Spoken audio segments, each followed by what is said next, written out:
8 মাস বয়সী শিশু সন্তান মুহিনের জন্য দুধ কিনতে বের হয়েছিলেন প্রকৌশলী শাহরিয়ার শুভ। সেই যে গেলেন, ফিরলেন লাশ হয়ে। পিতৃহারা 8 মাস বয়সী শিশু মুহিনের ছোট্ট দুটি চোখ কেবলই খুঁজে চলেছে তার বাবাকে। কিন্তু কোথায় তার বাবা? বাবাকে যে আর কোনোদিনই দেখতে পাবে না শিশু মুহিন। ঢাকায় কোটা সংস্কার আন্দোলন চলমান ছিল। আন্দোলনকে ঘিরে জন্ম নেয় সহিংসতা। গত 19 জুলাই সন্ধ্যার দিকে শিশু সন্তানের জন্য দুধ কিনতে বাসা থেকে বের হয়েছিলেন শাহরিয়ার শুভ। বাসা থেকে বের হওয়ার পর মিরপুর 10 নম্বরের মাঝামাঝি এলাকায় এসে পৌঁছান তিনি। এ সময় মাথায় গুলিবিদ্ধ হয়ে রক্তাক্ত অবস্থায় মাটিতে লুটিয়ে পড়েন শুভ। পরবর্তীতে স্থানীয়রা তাকে উদ্ধার করে আগারগাঁও নিউরোসায়েন্স হাসপাতালে ভর্তি করেন। সেখানে চিকিৎসাধীন অবস্থায় গত 23 জুলাই রাতে মৃত্যু হয় তার। ভাইয়া হচ্ছে মিরপুর 1 এবং 10-এর মাঝামাঝি কিডনি ফাউন্ডেশন এর সামনে গুলিবিদ্ধ হয়ে পড়েছিল। মাথার মাঝখানে গুলি লাগে, গুলিবিদ্ধ হয়ে পড়েছিল এবং 2 জন পথযাত্রী ভাইয়াকে উদ্ধার করে ওখান থেকে সরোয়ার্দী মেডিকেলে সেখান থেকে প্রাথমিক চিকিৎসা দেওয়ার পরে মাথায় ব্যান্ডেজ দেওয়ার পরে কোনোরকম রক্তক্ষরণটা বন্ধ করে। তারপরে তারা হচ্ছে নিউরোসায়েন্সে ভর্তি করার রেফার করে। ভাইয়া 3 দিন আইসিইউতে ছিল। 3 দিন আইসিইউতে থাকার পরে 23শে জুলাই আছে সন্ধ্যা 6টার দিকে ভাইয়া ইন্তেকাল করে। কৃষক পরিবারের সন্তান প্রকৌশলী শাহরিয়ার শুভ যশোরের একটি বেসরকারি প্রতিষ্ঠান থেকে তড়িৎ প্রকৌশলে ডিপ্লোমা শেষ করে ঢাকায় একটি লিফট নির্মাতা প্রতিষ্ঠানে চিফ ইঞ্জিনিয়ার পদে চাকরি করতেন। এক সময়ের আনন্দ উচ্ছল পরিবারটি এখন ডুবে আছে শোকের সাগরে।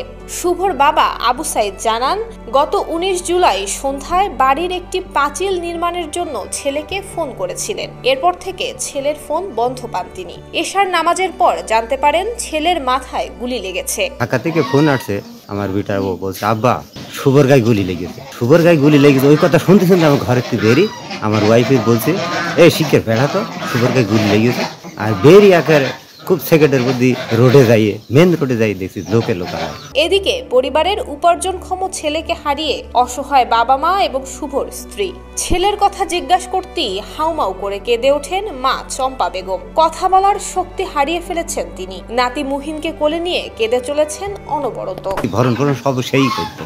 আমার ছোট ছেলে জাহাঙ্গীরনগর বিশ্ববিদ্যালয়ে পড়তো, তার খরচ চালাইতো, প্লাস সাংসারিক খরচ, বাজার ঘাট এগুলা সে চালাইতো। যখন যা দরকার লাগতো সে টাকা দিত। এখন আমার অবস্থা খুবই করুণ। এই সরকার যদি একটা আমার পাশে দাঁড়াইতো এবং আমার বেটাবো যদি একটা চাকরির ব্যবস্থা করতো, আগের মতো করতে পারতো। সংসারটা একেবারে নষ্ট হয়ে গেল। আমি সরকারকে জানাচ্ছি আমার বৌমার ছেলের একটা কোনো পথ দেখিয়ে দেয়। আমি এর উপর আর কিছু বলতে পারি না। আমাকে খুব কষ্ট লাগছে। এখন বাচ্চা বড় করতে হলে আমাকে চাকরি করতে হবে, তাছাড়া উপায় নেই।